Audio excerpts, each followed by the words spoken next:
knowledge is very important for all persons, for all sectors in future. But a responsibility is very important for all persons, for all sectors in future. शरीर सस्य मोक्षो न मोक्षो पारांग मुख्यम गिरियाचन अज्ञान रूपी हृदय ग्रंथि मोक्षो मोक्षो यथस्थित। कि वास्तव में what is point with God, वह ईश्वर की भक्ति क्या है, उसको जाना कैसे जाता है, उसको पहचाना कैसे जाता है। जिसको नहीं अबोध तो गुरु ज्ञान क्या करे, निज रूप को जाना नहीं तो पुराण क्या करे। घट घट में ब्रह्म ज्योत का प्रकाश हो रहा, मिटे ना द्वैत भाव तो फिर ध्यान क्या करे। योग चित्त वृत्ति निरोध है, चित्त की वृत्तियों का निरोध करना ही योग है। तो उस परम तत्व परमात्मा का जो साक्षात्कार करवा दे, दीदार करवा दे, दर्शन करवा दे, श्वास प्रश्वास के माध्यम से अपान को प्राण में मिलाकर आनंद की अनुभूति में अनुभूत होकर के जो उस दिव्य स्वरूप का जो दर्शन करवाता है, गुरु नहीं होता है, उसका जीवन कभी शुरू नहीं होता है। महाराज जी दूसरा महाराज जी जो 144 साल बाद कुंभ का मेला यहाँ पे आया है, तो महाराज जी यहाँ पे गंगा जी का किनारा भी है और सभी संत महाराज यहाँ पे आवागमन है महाराज जी सबका। तो महाराज जी ये कितना फलदायी है गृहस्थ के लिए महाराज जी, जो गृहस्थ यहाँ पे दर्शन करने आएंगे और गंगा का स्नान करेंगे महाराज जी। जितना फल व्यक्ति अपने जीवन में 1000 यज्ञ कर लेता है और 100 वाजपेयी यज्ञ कर लेता है, जितने फल की प्राप्ति उसको 1000 यज्ञ और 100 यज्ञ करने से नहीं होती है, वो क्षण मात्र से महाकुंभ के अंदर गंगा की उस पवित्र सन्निधि में जो पल भर के लिए डुबकी लगा लेता है, वो फल उसको प्राप्त हो जाता है। अच्छा। तत्फलम तुरंत ही सारे पृथ्वी पर अगर वो एक बार चक्कर लगा करके भी आ जाए और जो फल उसको एक फल प्राप्त होता है, परंतु जो इस महाकुंभ में जो 144 वर्ष के बाद आया है, तो जो इस गंगा माँ की दिव्य पवित्र सन्निधि में और संतों के सानिध्य में, संतों के संसर्ग में इनकी वाणी का अनुकरण कर लेता है या इनकी वाणी का अनुसरण कर लेता है या जीवन में निध्यासन कर लेता है, अंतःकरण में उस वाणी को उतार लेता है और एक पल के लिए अगर गंगा माँ की गोद में अगर वो डुबकी लगा लेता है, तो उसके हजारों जन्मों के पाप क्षीण हो जाते हैं। और महाराज जी मैं ये भी जानना चाहूँगा इसके साथ में, जैसे कुछ लोगों का विषय महाराज जी ये होता है कि हमने गुरु नहीं बनाया और हम स्नान करने जा रहे हैं या संत महाराज के दर्शन करने जा रहे हैं या फिर हम प्रभु का मतलब भजन कर रहे हैं, तो क्या उसका लाभ है महाराज जी बिना गुरु बनाए? बिल्कुल नहीं, नहीं नहीं नहीं। जिसके जीवन में गुरु नहीं होता है उसका जीवन कभी शुरू नहीं होता है। अच्छा महाराज जी। जिसके जीवन में गुरु नहीं होता है उसका जीवन कभी शुरू नहीं होता। जिसके जीवन में गुरु आ जाता है, गुरु उपास्येति चैतन्य ब्रह्म प्रारूप गुरु उपास्येति।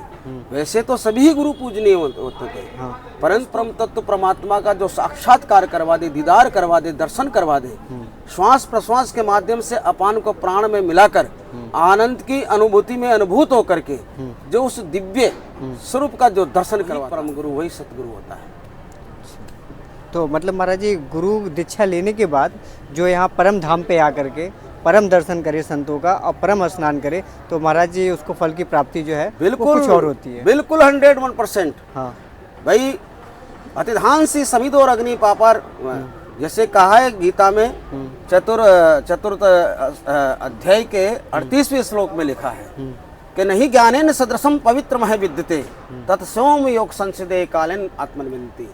कि हे अर्जुन, ज्ञान के समान इस जीव को पवित्र करने वाला कोई नहीं है। अगर पवित्र करता है तो केवल ज्ञान करता है। Knowledge is very important for all persons, for all sectors in future, but a responsibility is very important for all persons, for all sectors in future. ज्ञान ही इस जीव को पवित्र करता है।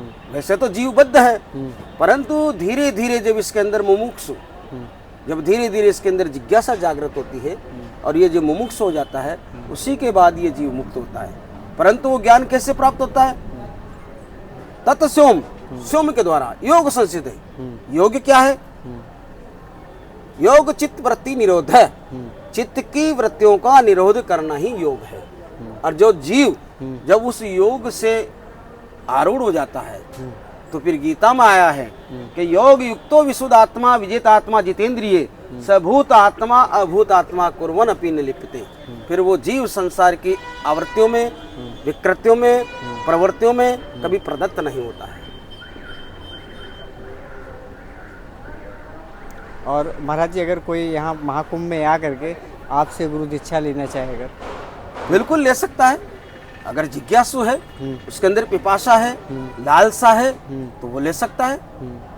जैसे महाराज जी बहुत लोगों के ये प्रश्न होते हैं कि बहुत सारे महाराज जी ऐसे हैं जो कहते हैं कि पहले हम शिष्य को जानेंगे, समझेंगे कि उसके काबिल है या नहीं। नहीं, हम लोग पात्रता जानते हैं ना। हाँ। हम पात्रता देखते हैं कि वास्तव में इसके अंदर शिष्य बनने की पात्रता है या नहीं। भाई गुरु ही अगर शिष्य के बारे में नहीं जानेगा, बाप ही बेटे के बारे में नहीं जानेगा, तो कौन जानेगा संसार में। हम लोगों के पास ऐसी दृष्टि होती है कि हम क्षण मात्र में शिष्य की वृत्ति को पहचान लेते हैं। क्षण मात्र में, क्षण मात्र में, देखने मात्र से हम लोगों के पास ऐसी दिव्य दृष्टि होती है कि हम क्षण मात्र में उस व्यक्ति को देख लेते हैं। उससे पता लग जाता है कि वास्तव में इसके अंदर शिष्यत्व है कि नहीं है, ये योग्य है कि नहीं है, ये आगे जाकर के ब्रह्म तत्व परमात्मा की साधना करेगा नहीं करेगा, या उसकी उपासना करेगा कि नहीं करेगा, या उसकी भक्ति को करेगा कि नहीं करेगा। और महाराज जी कुछ लोग ये भी जानना चाहते हैं, जैसे मान लीजिए गुरु दीक्षा उन्होंने ले लिया और किसी कारण बस उन्होंने सोचा कि महाराज जी से गुरु दीक्षा ले लिया है, हमारा जीवन सही चल रहा है, लेकिन किसी कारण से महाराज जी वो मार्ग भटक गए। नहीं, अगर उसका मार्ग भटक जाता है, अगर वो संसार की वृत्तियों में प्रदत्त हो जाता है, तो गुरु लोग उसको इंस्पायर करते हैं, प्रेरित करते हैं, प्रेरणा देते हैं कि बेटा तुम गलत मार्ग पे चल रहे हो, तुम्हें इस मार्ग पे न चल करके इस मार्ग पे चलना है। एक तो होता है निवृत्ति मार्ग, एक होता है प्रवृत्ति मार्ग। ठीक है, तो उसको प्रवृत्तियों में न फंसा करके उसको निवृत्ति मार्ग में प्रवेश करवाते हैं। जो ईश्वर की भक्ति है उसकी ओर उसको प्रदत्त करते हैं कि वास्तव में what is point with God, वह ईश्वर की भक्ति क्या है, उसको जाना कैसे जाता है, उसको पहचाना कैसे जाता है। तो हमारे आद्य गुरु शंकराचार्य जी ने विवेक चूड़ामणि में कहा है कि सब स्वरूपे अनुसंधान भक्ति स भक्ति ही, स्वयं के निज स्वरूप को जान लेना ही परमात्मा की भक्ति है। जब तक जीव अपने स्वयं के निज स्वरूप को नहीं जान लेता, तब तक उसको परम तत्व परमात्मा की भक्ति प्राप्त नहीं होती। जैसा कि ब्रह्मानंद जी ने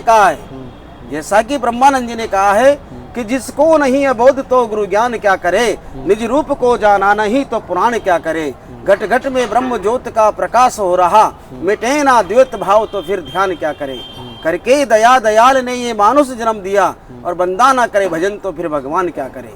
सब जीव जंतुओं पर जिसे है नहीं दया, ब्रह्मानंद व्रत नेम में पुण्य फिर दान क्या करे। तो महाराज जी गृहस्थ लोग ये सारी बातों को सुनने के बाद महाराज जी उनके अंदर एक ठहराव सा आ जाता है महाराज जी कि हम किस मार्ग की तरफ जाएं। देखो, गुरु की सेवा करके ऐसा होता है, जीव की एक मन की विकृति होती है। मन की विकृति कि मन के मारे हार है, मन के जीते जीत, और मन ही मिलावे राम को, मन ही करत फजीत। मन यम मनुष्याणाम कारणम बंध्यो मोक्षो। मन की विकृति जब सत्कृति में प्रवर्तित होती है, तभी जाकर के जीव को आनंद की अनुभूति होती है। और जब तक ये सेंटर ऑफ ग्रेविटेशन, जिसको हम कशिश कह सकते हैं, जिसको हम तहजीब कह सकते हैं, जिसको हम परम तत्व परमात्मा कह सकते हैं, उसको हम मुहाफिज कह सकते हैं, उसको हम मल्ला कह सकते हैं, उसको हम केवट कह सकते हैं, उसको हम गुरु कह सकते हैं। जब तक उसकी शरण में नहीं चला जाता, तब तक उस जीव की भटकन नहीं खत्म होती है। तो इसी कारण से वो जीव भटकता रहता है। और जब उसकी तड़पन होगी और तरंग में जब प्रवर्तित होगी, तभी जाकर के जीव को आनंद की अनुभूति होगी, और तभी जाकर के वो जीव यथार्थ को प्राप्त करेगा। तो महाराज जी जैसे जीव है, माया होती है महाराज जी, जैसे माँ का प्रेम पुत्र के प्रति हुआ, फिर सांसारिक प्रेम महाराज जी तो आप जान ही रहे हैं कि माया है। माया से अचानक वैराग्य की तरफ आ जाना महाराज जी बहुत कठिन होगा, क्योंकि जहाँ हम 40 साल 45 साल माया में गुजार दिए, वहाँ अचानक से वैराग्य में आना। ऐसा होता है बेटा, माया का मतलब होता है जो है नहीं, फिर भी हम समझ बैठे। हाँ। जो है नहीं, हाँ। माया यानी जो, या यानी नहीं, जो नहीं है, फिर भी हम समझ बैठे कि ये तेरा है, ये मेरा है, मेरा है, तेरा है। ये 7 प्रकार के संसार के मोह होते हैं। 7 प्रकार के संसार के मोह होते हैं। पिता पुत्र का मोह, माँ से पुत्र का मोह, पिता से पुत्र का मोह, जन्मभूमि का मोह, धन ऐश्वर्य का मोह, और परिवार का मोह। ठीक है, जब जीव इन 7 प्रकार के मोह को खत्म कर देता है, तब फिर उसके बाद में शरीर सस्य मोक्षो न मोक्षो पारंग मुख्यम गिरियाचन अज्ञान रूपी हृदय ग्रंथि मोक्षो मोक्षो यत्यस्ते।